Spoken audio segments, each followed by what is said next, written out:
Welcome to Business Innovators Radio, featuring industry influencers and trendsetters sharing proven strategies to help you build a better life right now. Hi, everyone. This is Dr. Tami Patzer, and today we're joined by Carol Pilkington. She is a minister, spiritual counselor, and transpersonal astrologer who has decided to dedicate her life to exploring the intricacies of inner and outer conflicts. Carol is here to help us understand the profound concept that conflict, whether it's internal or external, that it begins and ends with us. So let's uncover how self-awareness and understanding can be transformative tools in our lives. Carol, it's wonderful to have you here today. Thank you so much, Tami. Thank you for having me. Do you prefer Tami or Tamra? Tammy's fine. My mom used to call me Tam. So Tammy or Tamara, it's fine. So Carol, your work focuses on this compelling idea about conflict, that conflict begins and ends with us.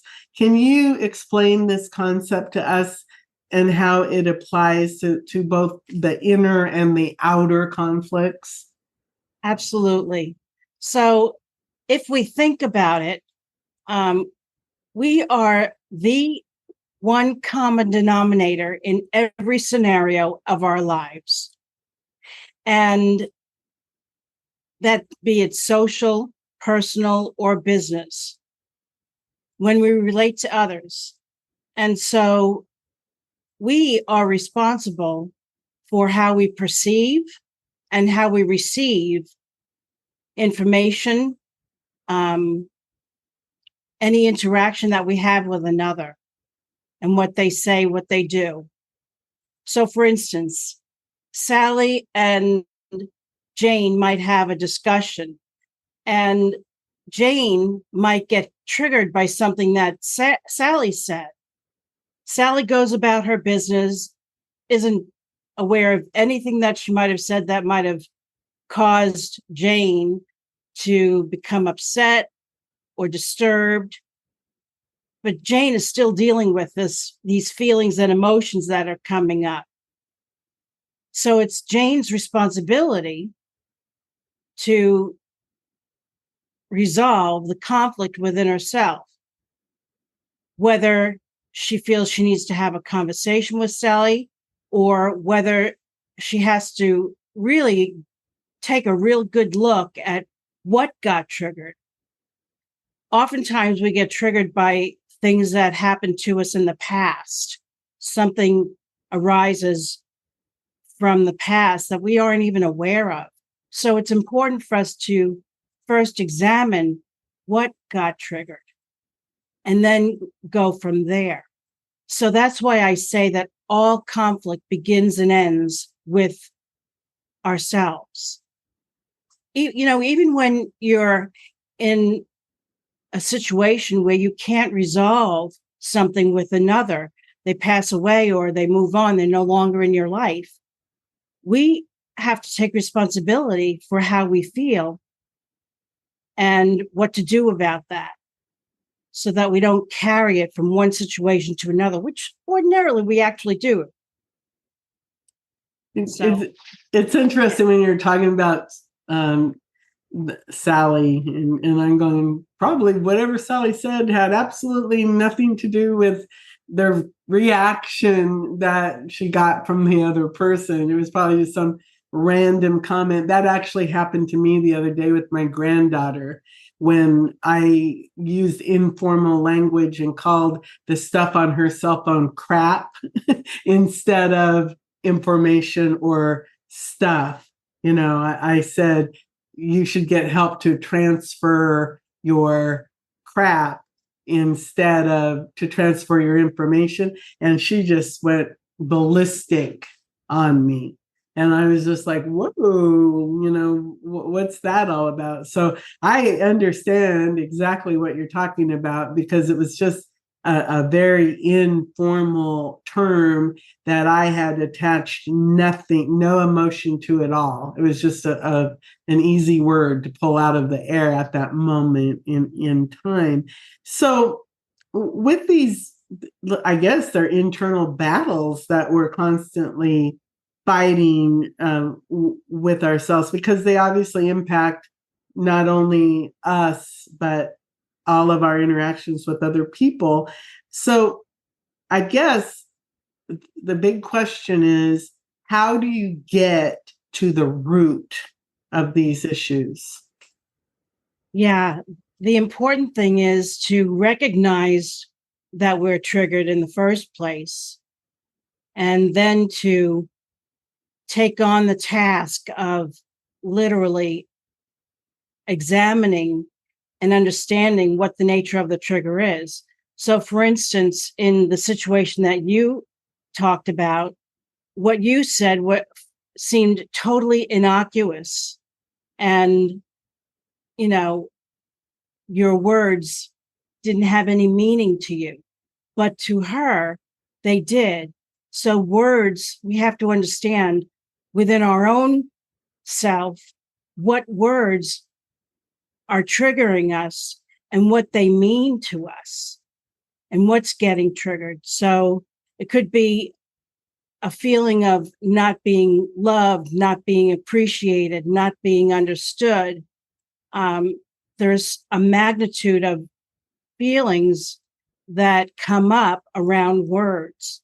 And we when we begin to look at what's actually there, what's actually being triggered, then we can begin to make things more real and take responsibility for our feelings and our emotions. That to me, that is very interesting, because you're absolutely right. Those words meant absolutely nothing to me, but obviously they meant something to her. So it sounds like self-awareness of is one of the keys to helping to resolve these conflicts.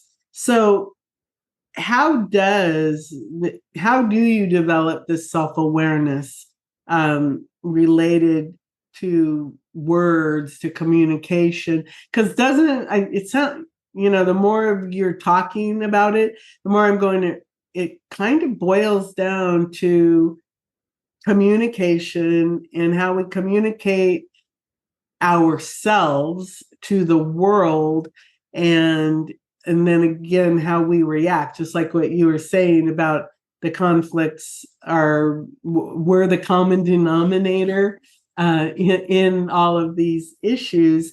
So how do you develop this self-awareness? It's a process. When we are on a journey of becoming more aware of what's going on within our own psyche, we can't unsee something that we've seen.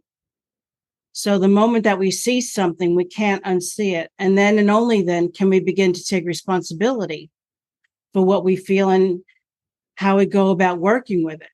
And responsibility is not blame. It is really honoring and owning what we feel and how we have filtered our perceptions based on what we believe about ourselves. So these first steps can immediately create a shift within ourselves, and over time will improve our relationships with others. I remember when I was going through my own I'm still going through my own personal journey, aren't we all? But in the beginning, I would get so triggered when I felt people were questioning my integrity or questioning my word. And I had to begin to look at what it was within myself that was being triggered. It's got nothing to do with the person that's talking to me or the actions that they're taking. It has to do everything with me and how I'm perceiving how I want to be seen in the world. So I had to examine that fact about caring so much about how other people saw me. And when I began to break that down and piece it out, my concern for what others thought about me, believed about me, I realized was none of my business. They were going to think about me, whatever they were going to think. And I had no control over that. And so I kind of began to relax about what people thought about my integrity issues. As long as I felt integrous within myself, I think personal integrity and being authentic to ourselves is the most important thing. And from there, people are going to do with it whatever they're going to do with it based on their own belief systems and their own perceptions about what these concepts and principles and ideas mean. So everybody has their own idea about what integrity looks like for themselves. But as long as we're being true to ourselves, it's none of our business what anybody else thinks. And sometimes that's a hard pill to swallow. Yes. And also, some people, I'll just say narcissistic type people, will see that in you, that maybe you have a little bit of that you care about what other people think. And so they'll turn that against you and say, everybody says this about you. Everybody says you're crazy. Everybody in town says this. Because I remember that happening to me. And I remember going, who's everybody? It's like, I don't even know everybody in town. And why would they care about what I'm doing? And but that was a way that this particular person was trying to control me, because they had found, they knew that I did care about people thinking that I was in integrity and that I had, these issues. So when you work with people, how do you help them on this journey of I guess, becoming whoever they're supposed to be? Well, I take them through my own process, and it really is helpful to be able to know the right questions to ask a client and to help them through the process of, unraveling the knots, so to speak, of what they're triggered about. And so I take them through a series of inquiries, and they come to their own discoveries about what is going on within them. And when they can begin to do that, they take more responsibility, they feel more empowered, and it sticks, what they receive, because it's their own cognitions and own discoveries, they stick more than if I was to say, you need to do this, or you should do that, or give them any kind of advice or tell them what I think is happening. I always put it back on them so that they can take responsibility and ownership for what's going on, so that they can see the bigger picture of what is happening in their lives. It's interesting because I took a class once called The Essence of Being, and their definition of responsibility was the ability to respond. Yeah. And that is very thought-provoking when you start to think about, what is responsibility, and it's your ability to respond. And what would you say when you're working with people and you're trying to help them with these issues, what is their biggest obstacle that they face when trying to take responsibility? It's really hard. We are so programmed in life to do everything ourselves. And there's a lot of shame and blame and guilt when we begin to do some of this work and we see some of the things that have happened as a result of our belief systems about ourselves and how it's manifested in the world, in our relationships. And when we start to take a really deeper look at things, all of that taking responsibility can look like blame, can look like shame, can look like guilt. And it's really, like I said, just about taking ownership of the feelings and the perceptions that we've had about things, about ourselves, and how all that's manifested. And so when we can observe from a place of neutrality and just see things without judgment, those barriers begin to break down to being able to move forward and see what has transpired as a result of our belief systems and not taking responsibility has wrought. And it becomes very empowering. And not only are we able to see ourselves much clearer, but we are able to see others better as well. And when we can see ourselves better, we have more compassion. We can employ self-compassion. And that spills out into the relationships that we have with others. We can give others more compassion as well. So am I right to get that what you're saying is it all starts with us first?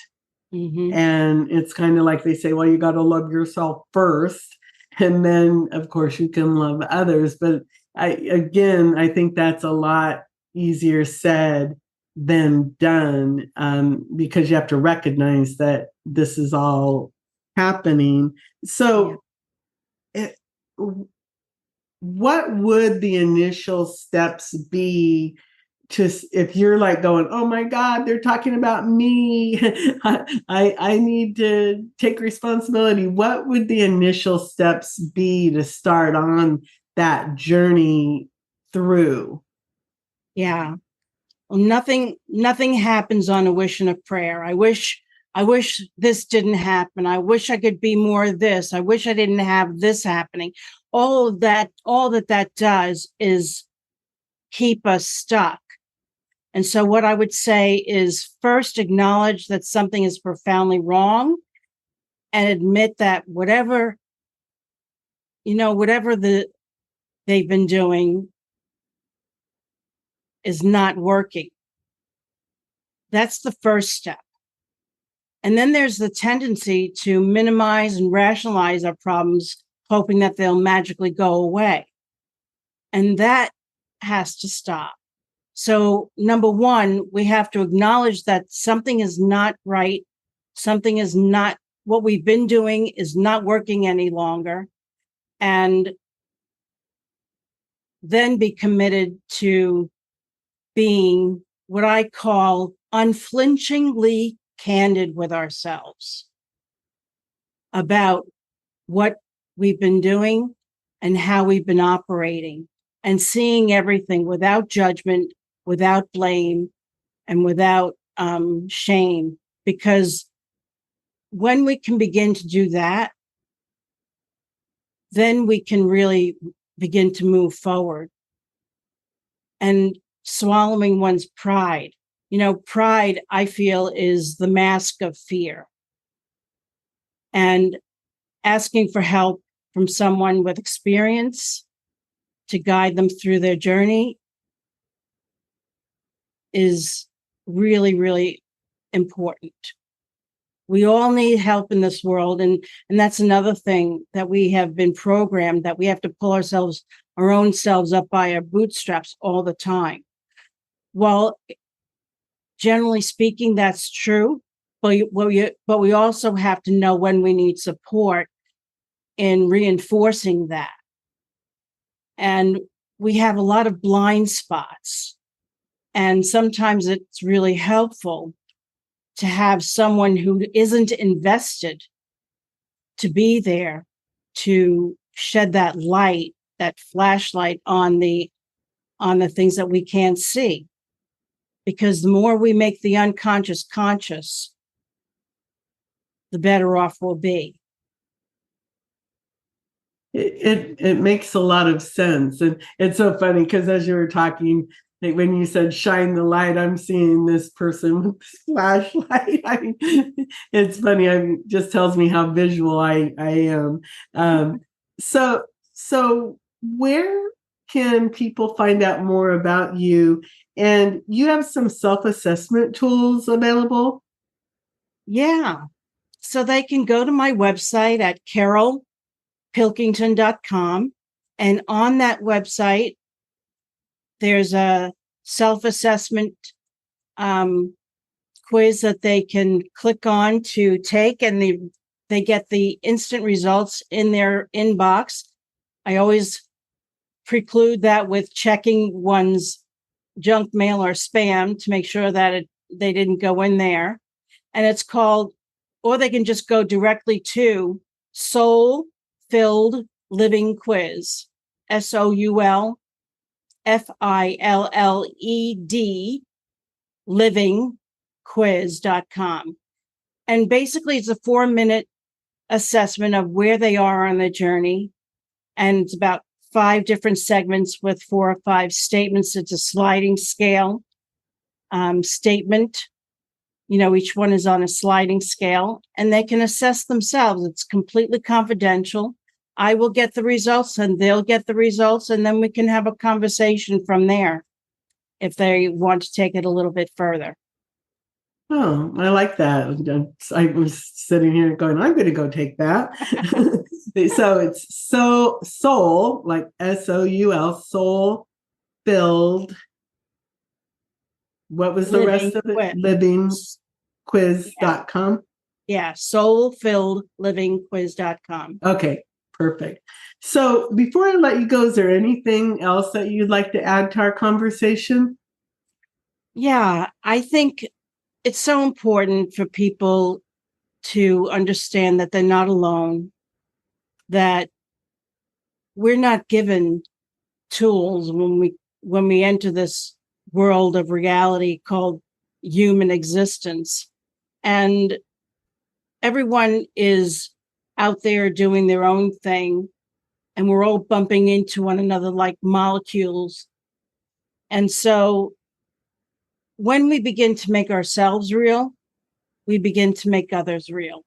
And the more that we work on ourselves and give ourselves a break and be kind to ourselves in the process, the better we can be in our relationships. Because the moment we begin to take responsibility for our own perceptions,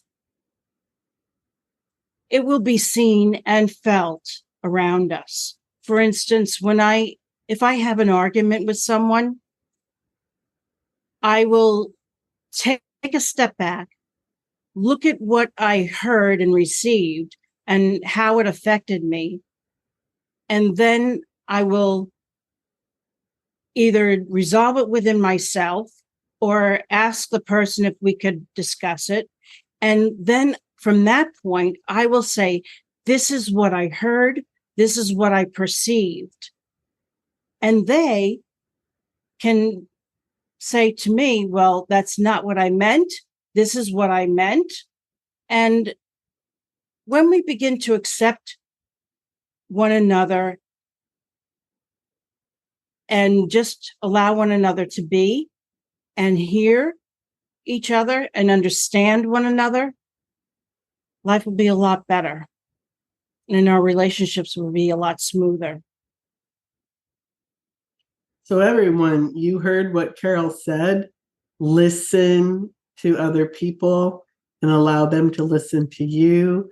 And highly suggest you go take the quiz and see where you are in this world, because we all need someone who can guide us to help us move through this journey. You don't have to do it alone. And I think that's my big takeaway, Carol, is that there are people like you are there. And because sometimes we just don't know how to take that first step on our own. And we just need somebody to kind of say, okay, I'll hold your hand a little bit so that you can experience this and just get a different take on what's going on. So I appreciate that, Carol. Thank you.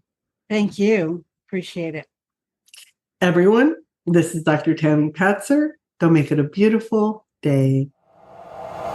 Thanks for listening to Business Innovators Radio. To hear all episodes featuring leading industry influencers and trendsetters, visit us online at businessinnovatorsradio.com today.